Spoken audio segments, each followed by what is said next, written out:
Hello everyone and welcome to the Alexander Robinson Movie News Show, episode 7 for June 27th, 2016. I'm actually recording this on Saturday the 25th, but the reason why it's just going up now is because I have to work early Sunday and Monday mornings, so I'm only able to edit this podcast on Sunday and then post it on Monday, so that's why you're seeing it a little late instead of on Sunday when I usually like to post these things. But you know what? This weekend, early weekend on Friday, we had some more bad news in the world, which is the United Kingdom has voted to leave the European Union. And you know what? For 2 shows in a row, I've had to open with really depressing stories, whether it's movie-related or not. So for the sake of this show, I'm not going to go into it that much. All I'm saying that, yeah, it sucks. They shouldn't have voted to leave the EU, but you know what? It might take a while for them to actually leave, so maybe they'll change their mind. I don't know. It's just a dumb decision. But anyway, not getting into that, although I am really annoyed at this helicopter buzzing in the sky. Watch, some of you are listening to this and you're probably like, I don't hear anything. But yeah, it's up there. It's going away now, so let's just jump right into the news right now. Nothing else really to say. There have been a lot of news stories that have happening this week, but I decided to basically isolate the ones that I could really talk about. And we're going to start off with the Alien series. I just recently reviewed Aliens this Wednesday for its 30th anniversary, but let's talk about the upcoming Alien Covenant that just added a new cast member. Alien Covenant, first of all, is the sequel to Prometheus, once again directed by Ridley Scott, and not only is this a new cast member, but it's actually someone who was in Prometheus. In fact, you might say she was the lead in Prometheus. Noomi Rapace, who's more famous for the original Girl with the Dragon Tattoo movies, is back for Alien Covenant. This report comes from Deadline that says, quote, even though Noomi Rapace emerged from Prometheus as one of the few survivors and the one who seemed most to want to follow the adventure forward with Michael Fassbender's character, it was long reported she would not be back to reprise her role as Elizabeth Shaw in Ridley Scott's next installment, Alien Covenant. Maybe that has changed. Sources say Rapace is in Australia and on the set to shoot weeks' worth of scenes in Scott's film, which brings back Fassbender's robot character and has a cast that includes Catherine Waterston, who was in Inherent Vice and is going to be in the upcoming Fantastic Beasts and Where to Find Them, Billy Crudup, Danny McBride, and Damien Bichir. I hope I pronounced that right. But whatever. Info is on lockdown, so we'll have to wait for the film to be released August 4th, 2017. So, I mean, okay. I actually plan to review any remaining Alien movies next year when Alien Covenant is coming out. But really briefly about Prometheus, I'll say I'm one of the few people that thinks it's better than people give it credit for. I don't understand the hate that Prometheus gets. Although, to be fair, it has been a while since I've seen Prometheus. Like, last time I saw it was in the theaters, from beginning to end. So maybe my opinion's changed, but I think Prometheus was good, just not as good as Alien or Aliens. And it would have been really... I'm actually excited for this news, or I'm happy. I can't say I'm super excited for it, but it would have been downright odd if the main star of the first movie just didn't return. Like, they don't even try to explain it. But, so this is good. I think I've heard in a couple of sources that her role's not going to be very big this time around, but we'll see what happens. Her character in Prometheus actually was not that memorable. I did like her at points, but nothing to really, like, go head over heels for. She was no Ripley. But that's a bit of interesting news. Moving on, let's talk about the 8th wonder of the world, King Kong. So we all know that there's going to be a new King Kong movie next year called Kong Skull Island, which is soon going to cross over with Legendary's Godzilla series to basically give us the long overdue rematch of King Kong versus Godzilla. Or I think in its current form it's being called Godzilla vs. Kong. But we have some news on what to expect from this incarnation of King Kong. And this story comes from Screen Rant. Screen Rant says that King Kong will be 100 feet tall in Kong Skull Island. And here's what the story says. Another feature film about the classic movie monster King Kong is on its way from Warner Brothers Pictures, and director Jordan Vogt-Roberts, who directed The Kings of Summer, which I didn't see, in the form of Kong Skull Island, a new franchise feature that will be followed by 2 tie-in movie events, namely Godzilla 2 and Godzilla vs. Kong. Vogt-Roberts' new film is set to offer a reconception of the mythology from the current King Kong filmography and will feature Tom Hiddleston, Brie Larson, Samuel L. Jackson, and John C. Reilly.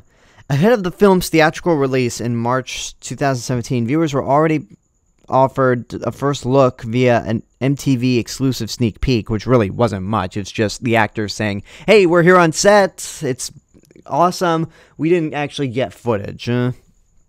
Anyway, and there was also a recent reveal that Toby Kebbell from Dawn of the Planet of the Apes and Warcraft will be providing all of the Kong facial references. So I guess he's doing the job that Andy Serkis would have done, but couldn't do because he's already played Kong before. And I guess we did need a new interpretation of King Kong, since this is not a follow-up to the Peter Jackson one. And this article continues to say, beyond that, there has been little more to be gleaned about the forthcoming motion picture, but the latest word from Cine Europe in Barcelona has given us the first idea of just how big Kong will be. According to The Hollywood Reporter, word from the floor of Cine Europe on day 1 has been that Vogt-Roberts' Kong will strike quite the imposing figure against the rest of the film's human cast, with the model for the giant ape coming in at 100 feet. Vogt-Roberts was also quick to comment on the making of the beast of Kong Skull Island, stating, quote, "This is going to be the biggest Kong there's ever been, not 10 foot or 30 foot, but 100-foot ape," close quote. Kong Skull Island is a movie that I'm really looking forward to. I'm a huge fan of the King Kong character. The first movie's a masterpiece. I do enjoy the Japanese films. The Dino De Laurentiis movies, and I just recently rewatched Peter Jackson's King Kong like a decade later, or after a decade of not having seen it. And surprisingly, it still really holds up well. So again, I'm really looking forward to this new adaptation of King Kong.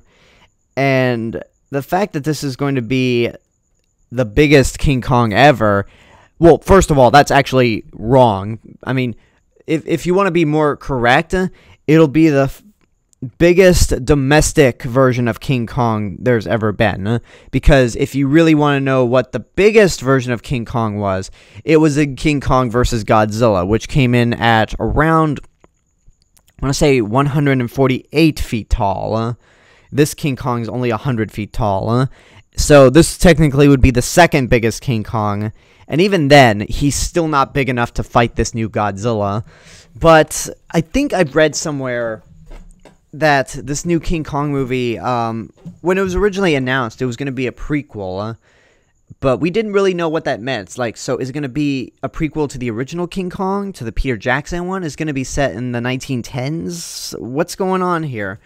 But apparently, it's actually going to be set in the 70s, and Godzilla, the legendary Godzilla, takes place in the 21st century, 2014, so if this is the new King Kong that's going to live through the 70s up until the time where Godzilla takes place, then he'll probably grow a significant amount. And if he doesn't grow tall enough to match this Godzilla, then he'll at least be able to move like the Peter Jackson King Kong. Because the one thing that the Peter Jackson King Kong did was, it was the first movie that actually had King Kong move realistically, like an actual gorilla would move. And the article even says here, of course, the new height may have something to do with the fact that the giant ape will eventually need to battle the latest incarnation of Godzilla, who stands at a staggering height of 350 feet. Size isn't everything, but Kong will need some serious fighting skills if he's to compete with Godzilla's mass.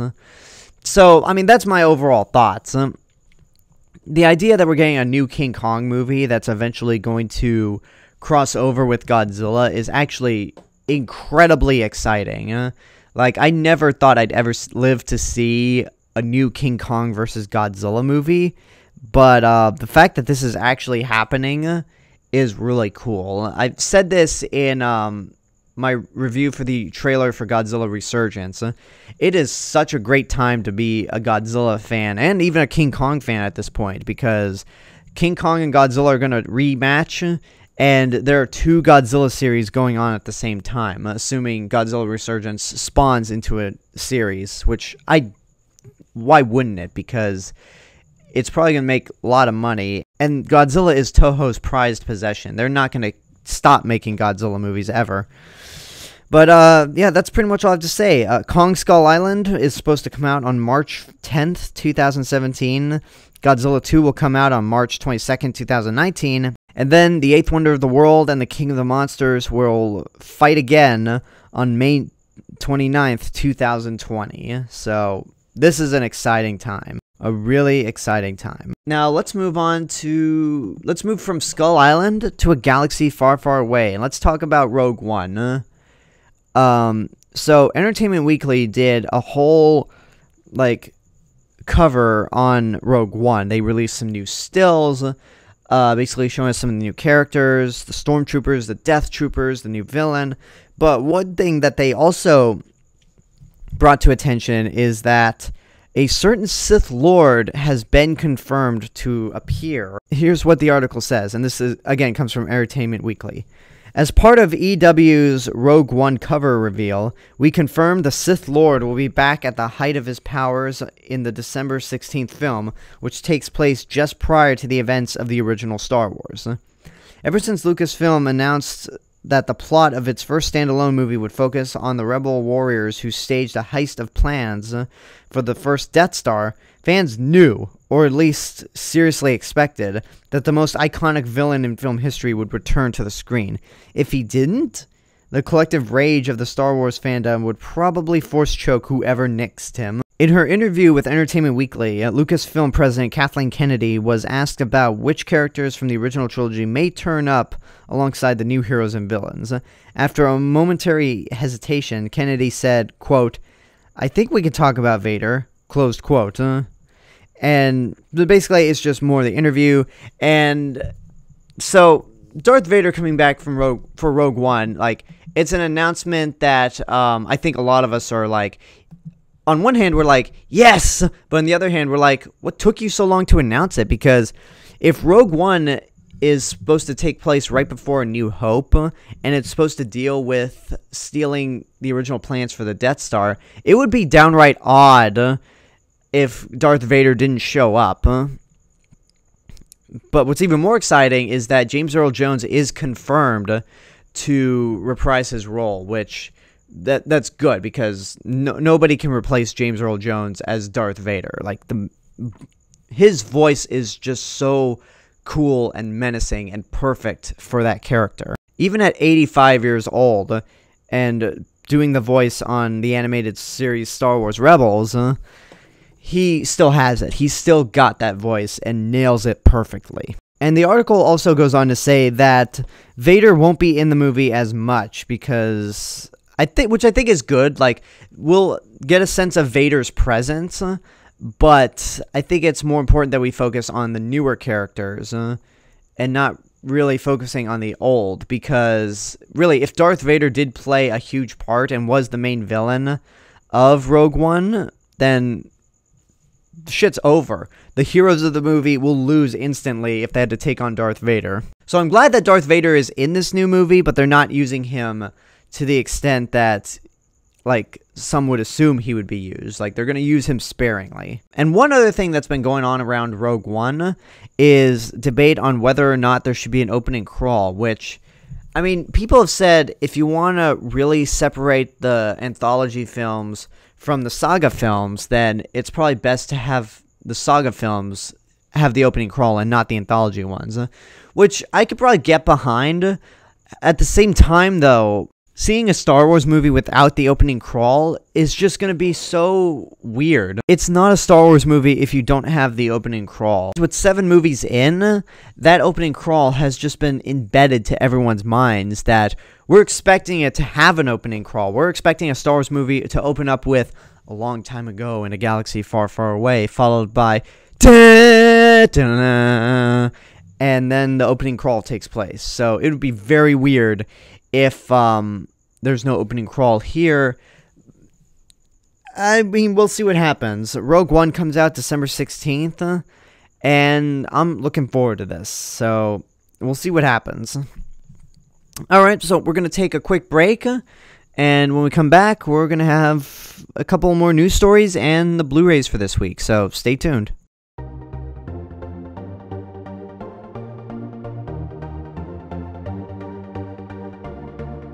Love what I'm doing on this channel? Love watching movie reviews, let's plays, or podcasts? Want to help the channel grow even further? Then you can go over to patreon.com/TheRealMrRobinson and give out a monthly donation, and you'll help the channel grow. In return, you'll get special rewards such as access to retro reviews, let's plays, and podcasts before anyone else does. And if you don't want to donate or can't donate, then hey, that's perfectly awesome. You get awesome content regardless.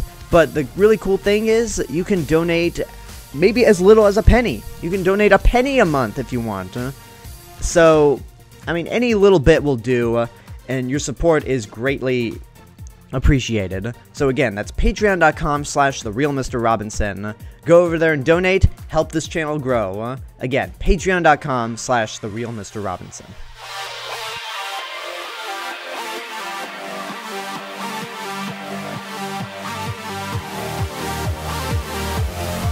Alright, we're back to the news, and from one Lucasfilm property to another Lucasfilm property, this story comes from slashfilm.com. We have reports that George Lucas will be involved with Indiana Jones 5 as an executive producer. And it also says that Indiana Jones 5 won't be the last one. Here's what the article says. In news that should surprise absolutely no one, Disney has no plans to end the Indiana Jones franchise after the upcoming 5th film. They may, however, have plans to reboot it. CEO Bob Iger says, while we shouldn't expect a Star Wars-style Indiana Jones universe, the series might head in a new direction. But we're getting ahead of ourselves here. At the moment, Disney is still developing Indiana Jones 5. The studio has already announced that Steven Spielberg will be back to direct, which is good, with Harrison Ford starring, good, John Williams scoring, and great. Now that we've learned that George Lucas will be back as well, serving as executive producer. The bearded trio caught Spielberg's latest update on Indiana Jones 5 during a press event for the BFG, the Big Friendly Giant, which is coming out this week. And he says, quote, George is still going to be an executive producer on it with me. I would never make an Indiana Jones film without George Lucas. That'd be insane, closed quote. Now, I can understand why George Lucas is coming back. I mean, one, he helped create Indiana Jones with Steven Spielberg. He and Steven Spielberg are best friends. So, I mean, because they're friends, Spielberg would want to have George Lucas back to work on Indiana Jones. Because, I mean, it would just be weird if they didn't. But I think we all know that George Lucas has lost his mind a bit with, like, comments about The Force Awakens, and all the crap he's done with the prequels and the special editions of Star Wars. So, I know many people are just like, no, why is he back? George Lucas is going to ruin Indiana Jones 5. Here's the thing about the executive producer title, at least in my opinion. That title, honestly, doesn't really mean shit, because it just seems like the executive producer title is there just for name recognition. And here's what the article says about what I just said. It's worth keeping in mind that an executive producer credit doesn't necessarily mean Lucas will have a lot of creative input. We've heard before that Lucas will not be involved with the story for Indiana Jones 5, and that may still be the case. So, I think this is just going to be like name recognition, even though he doesn't own Lucasfilm anymore. I think it's maybe they're just for name recognition and just for him and Spielberg to hang out. Although I know people are a little worried that David Koepp is writing the screenplay for Indiana Jones 5, and he wrote the Indiana Jones Kingdom of the Crystal Skull screenplay, which not many people like, I've heard. That's just what I've heard passing around. Yeah, I know Crystal Skull's not very well liked.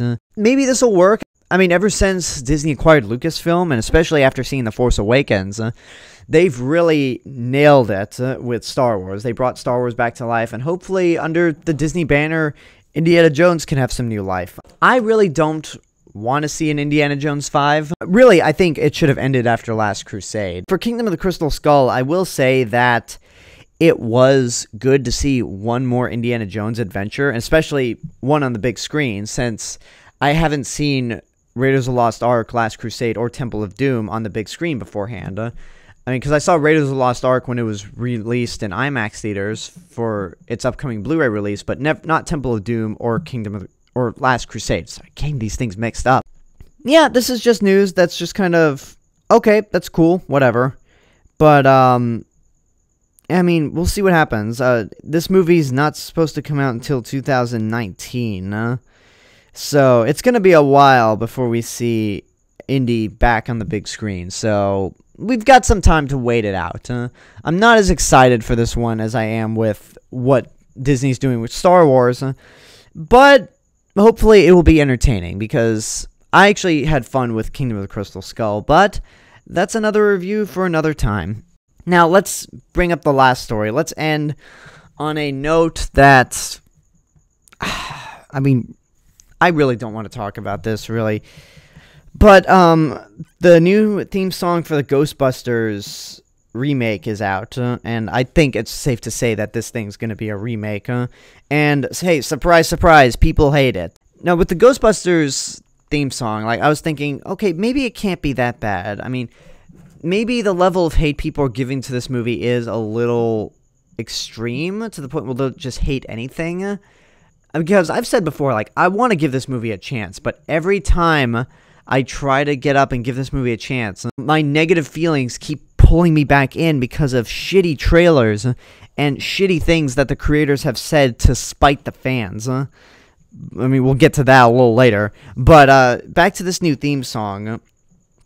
Basically, it's a cover of the original Ray Parker Jr. song from the original Ghostbusters. This is done by Fall Out Boy and features Missy Elliott. And basically, it's called Ghostbusters, and in parentheses, I'm Not Afraid. I actually got a chance to listen to this song at my lunch break at work, just out of curiosity's sake, because I've been trying to stay away from anything Ghostbusters related until the movie comes out. And oh my god, is this song awful. It is so atrocious. And really, like, I think the reason is because the Ghostbusters theme was perfect for the 80s. Like, it worked for the 80s, even though Ghostbusters is a timeless classic. That song was very much an 80s song. And I've heard a lot of other Ghostbusters cover songs, and this really is the worst. Like, it just sounds too, I don't know, for some reason it sounds too emo. It's like they might as well have gotten Linkin Park to do the cover. It's just awful. And I wanted to give it a chance. I'm not going to play it here due to copyright reasons, even though if I play a little bit of it, it technically does fall under fair use, but I'm not going to do it. So you can go take a listen for the song yourself. Just go look up Fall Out Boy Ghostbusters. But staying in the realm of Ghostbusters, I have some shit to say about more people talking shit about Ghostbusters fans. And that would be one of the biggest scumbags in the industry, Tom Rothman. In an interview he did with The Hollywood Reporter, asking him a bunch of questions, he was asked the question, how do you think the Ghostbusters online bashing will impact the film? And here's his response. It's the greatest thing that ever happened. Are you kidding me? We're in the national debate, thank you. Can we please get some more haters to say stupid things? And really, okay, this is the pushing point to where I'm probably going to go the way of James Rolfe and say, I'm not going to see this movie, because with the way Paul Feig, the cast, and now Tom Rothman are insulting the Ghostbusters fans, the people that they are trying to win over for this movie, it's it makes me want to go, no, screw you, everyone. I'm not going to give this movie my money. I will be shocked if this movie ends up being better than I imagine, because I imagine this movie going down the realm of Fantastic Four, meaning it's god-awful and it flops hard. So, I never want a movie to fail, but I'm hoping for the best for this thing. But, I mean, Tom Rothman is just, like, really a scumbag. Wholehearted scumbag. And here's some of the things that he's actually responsible for. Like, before you start siding with Tom Rothman, I don't know why anyone would, actually, but at his reign over at Fox, here's some of the things that he's responsible for, and why I think hiring him is a bad idea, especially since he got hired after their giant hack. But anyway, here's a post from Twitter showing off all the things that Tom Rothman's responsible for. Tom Rothman is responsible for Daredevil being PG-13. Now, granted, Daredevil was crap anyway. I don't think a rating would have helped. He's responsible for reducing the Die Hard series to PG-13. He's responsible for all the idiotic decisions pertaining to the X-Men and Fantastic Four franchises. For example, in X-Men 3, he said, no, you can't have Sentinels. They're stupid. I'm not having giant robots in my movie. And then he was responsible for turning Galactus into a goddamn cloud in Fantastic Four: Rise of the Silver Surfer. Oh, he was also responsible for the Alien vs. Predator movies, for making them for cheap and just hiring low-rate actors and directors to come in and make these movies. And then there's reports that he had a major role in the cancellation of Joss Whedon's short-lived masterpiece of a series, Firefly. So if all that's not enough to make you mad, outside of the shit he said about the Ghostbusters bashing, then I don't know what it'll take. I mean, it sounds like I'm really being harsh on Tom Rothman, but really, when you hear all the stuff that he's done... Oh, one more thing. I also think he was responsible for sewing Deadpool's mouth shut in X-Men Origins Wolverine. So, this guy's track record for bad things is just at an all-time high. So, I don't... You know what? I'm moving on. Like, screw Tom Rothman. I kind of hope the best for this new Ghostbusters, even though I don't think it's going to be good. I don't know. I mean, I'm very, very tempted not to see this movie just because the creative team is bashing the people they're trying to win over instead of trying to win them over. So... We'll see what happens. Moving on. That does it for the news. We're done with the news. Let's get into the Blu-rays that are coming out this week. Or, I guess, by the time this podcast goes up, tomorrow. Okay, we have... Oh, it's not... Blu-ray.com's not really uploaded. That's weird. But we have some worthwhile things to talk about in terms of Blu-ray releases. We have 2 Criterion Collection releases that... One of them I'm really looking forward to getting when it comes to Barnes & Noble's 50% off sale. And then the other I've heard really good things about. The first one that I've heard good things about is Clouds of Sils Maria, which stars Kristen Stewart. I mean, she's like a supporting actor. Supposedly, like, she won an award, which is like the French equivalent to an Academy Award for this role. But yeah, it stars her, it stars Chloe Grace Moretz, and stars Juliette Binoche, who is French. And I've heard this is really good. And Kristen Stewart is an actress that I'm really not too fond of, like, mainly because of the negative impact of Twilight. But I've seen her be good in other stuff, like Adventureland. And here, she could possibly be really good. I mean, I kind of like to see it. Maybe it'll be on Hulu if the Criterion Collection is still doing the Hulu streaming, because I know there was a report that the Criterion Collection was going to do their own streaming service. But anyway, the other thing that I'm really looking forward to is Dr. Strangelove, or How I Learned to Stop Worrying and Love the Bomb, which is from one of the greatest directors that has ever lived, Stanley Kubrick, and it stars Peter Sellers.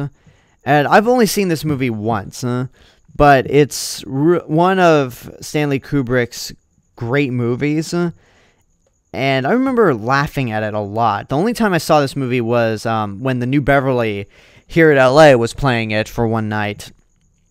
And I really enjoyed it, so I can't wait to pick up this Criterion release. Again, when Barnes & Noble does their 50% off sale, because Criterion releases are just so damn expensive. What else do we have? Okay, we have Kung Fu Panda 3 coming out on Blu-ray. I'm sorry, the awesome edition of Kung Fu Panda 3, which, it's cool. Kung Fu Panda 3, I reviewed it on my channel, and I liked it. It's probably my least favorite of the Kung Fu Panda movies, but still really good. Definitely worth checking out. Not much to say there. You can check out my full review to hear my further thoughts on Kung Fu Panda 3. And really briefly, and I'll name drop these, we have Tina Fey's Whiskey Tango Foxtrot, which came out earlier this year. And we have, I believe it's a documentary called Ray Harryhausen, Special Effects Titan, which, as the name suggests, is basically about Ray Harryhausen. And that's pretty much all that's worth noting about this batch of Blu-rays this week. Next week's release will be July, and I'm looking ahead. It doesn't seem like there's really much to talk about. Mainly, like, some stuff that are just and then a re-release. Oh, there is one thing. There's one TV set that's worth mentioning, but we'll get to it next week. So, anyway, that's the show. That's episode 7 for the Alexander Robinson Movie News Show. I hope you enjoyed it. Let me know what you think of all these stories. What's your favorite bit of news? What are you excited about? Like, comment, subscribe, share me with your friends. Don't forget to check out my official website. You can also follow me on Facebook, Twitter, Instagram, SoundCloud, Periscope. No, not SoundCloud, I'm sorry. You can also follow me on Facebook, Twitter, Instagram, Periscope, Riff.tv. And if you love what I'm doing, whether it's movie reviews, Let's Plays, or podcasts, you can go over to patreon.com/TheRealMrRobinson and give out a monthly donation. In return, you get special rewards. If you don't support the channel on patreon.com, that's totally fine. You're still getting awesome content. It's just with a donation, you get a little extra. So, until then, this is The Real Mr. Robinson telling you there's only one.